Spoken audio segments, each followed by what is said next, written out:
that day, I live in a dream.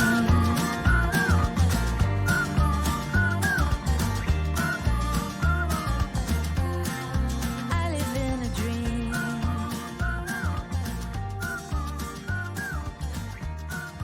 Okay, welcome to Only Trying to Help, the podcast where we try to help you help other people. My name is Dr. Kate Watson, and I'm flying solo for the finale of season 5. Folks, this is the 50th episode of Only Trying to Help, and I just wanted to take a moment to thank everyone who has contributed to the podcast over the past few years. We have had some amazing guests in the last couple of years. I'm just going to name a few: Meredith Force Cozarelli, Lisa Sharon, Julie Gehring, Melanie Gibbons, Kavita Srivastava Jackson, James Anderson, Ashley Pine, Jamie Flecknoe, and Scott Glassman. I owe so much gratitude to them, and especially to Leslie, who's been my co-host for the past 5 seasons now. Listen, in order to pull together a podcast about help, I had to learn to ask for help along the way. And it's not easy to ask for help, but I'm so glad I did because all of these wonderful people really showed up for me. And so, for the 50th episode, I just wanted to pause and reflect on asking for help as its own topic. I did a little research on the subject of asking for help. Turns out people are hardwired to want to do things on their own and be independent minded. It's common for people to avoid asking for help because, all kinds of reasons, but especially because, it requires us to surrender control to someone else. Let's see, we might worry that we will be perceived as needy. We may feel shame that we cannot handle things on our own. I suppose many of us worry about imposing on people who have their own problems to deal with. We may be concerned about being rejected. Overall, it just feels vulnerable and scary to ask for help.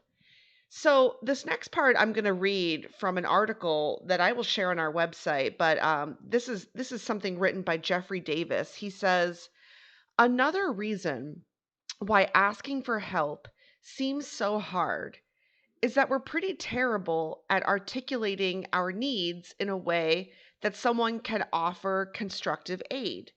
And he says this is partially due to a cognitive bias that social psychologists call, and I love this, the illusion of transparency. I think that is so perfect. The illusion of transparency is the mistaken belief that our feelings, thoughts, and needs are just obvious to other people. We assume they should just know what we're thinking and what we need. Too often, we wait for another person to notice our telepathic plea for help, and we inevitably get frustrated when no one does. So, Jeffrey's comments made me think about asking for help as a skill that we can practice. So, I suspect that one of the most important things to do if you're trying to get better at asking for help is to learn to communicate very clearly. Say things like, I need encouragement, not advice right now. Say things like, I need assistance if you have time. I need to hear that I'm not crazy right now. I need to feel appreciated. I need an extra set of hands to get something done. I might even include a few details, like, I need your listening ear for 10 minutes. Do you have 10 minutes? That helps people know what they are agreeing to. Sometimes I like to include disclaimers, like, I'm calling to ask for your help, but the issue relates to one of our friends, and I'm concerned that you might feel stuck in the middle. Before I go any further, are you comfortable with me saying a little bit more? Jeffrey Davis, the person who wrote that article I mentioned, and again, I will post it on our website. He also recommends that when we ask for help, we make it personal, not transactional. And I thought, well, this kind of struck a chord with me. This is pretty important.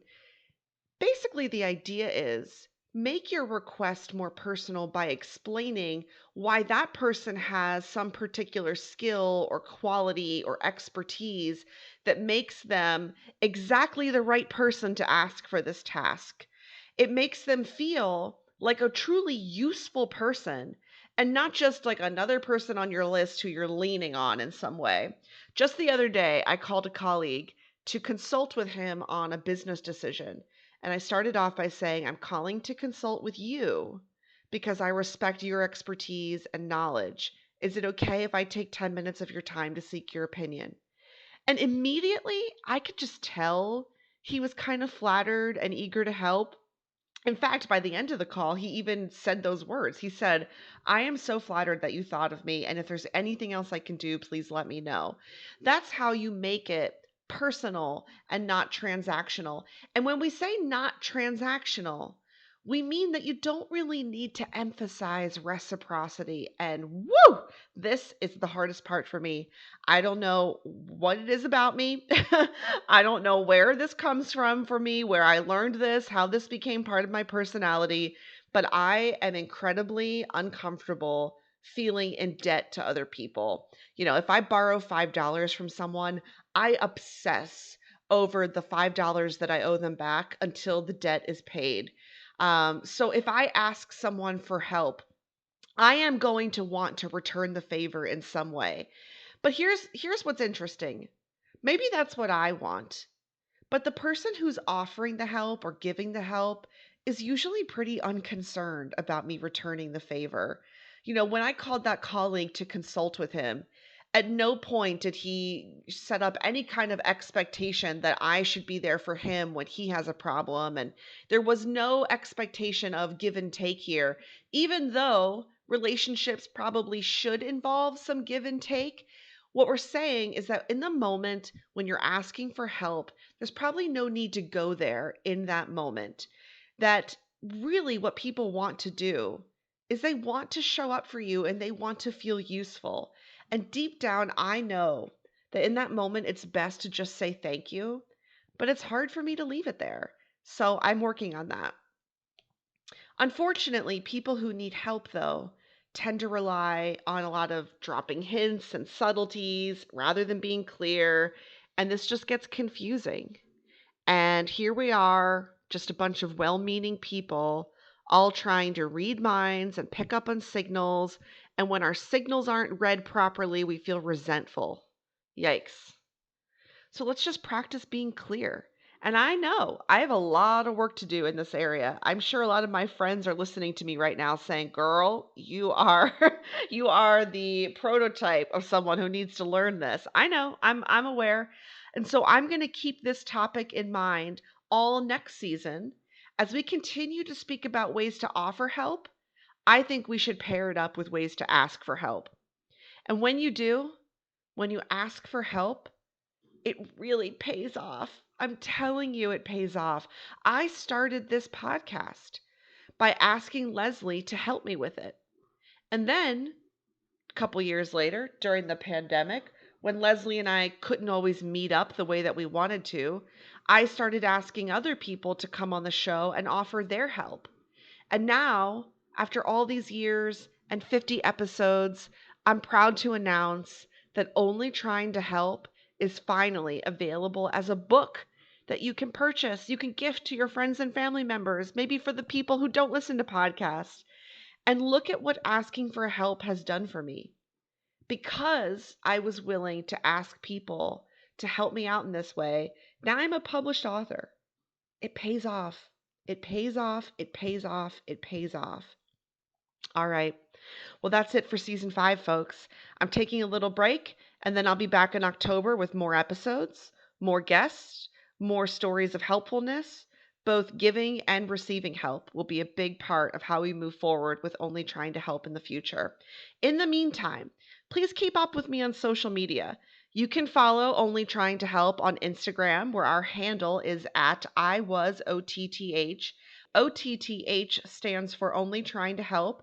So again, that handle is at IWasOTTH. Please visit our website. That's www.onlytryingtohelp.com. There you can listen to old episodes. You can find some bonus material like the article that I mentioned, and you can finally purchase the book. Be well, friends, and thank you for 5 great seasons of fun.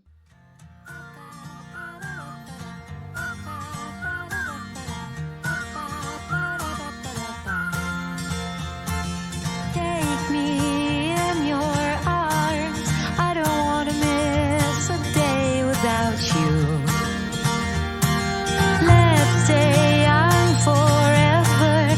There is nothing we can't do. And nothing can break us apart when we're together. Facing the sky, we know that we can fly on the wings of love. And we can climb on every mountain top. I never knew eternity would mean till I met you. Since that day I live in a dream.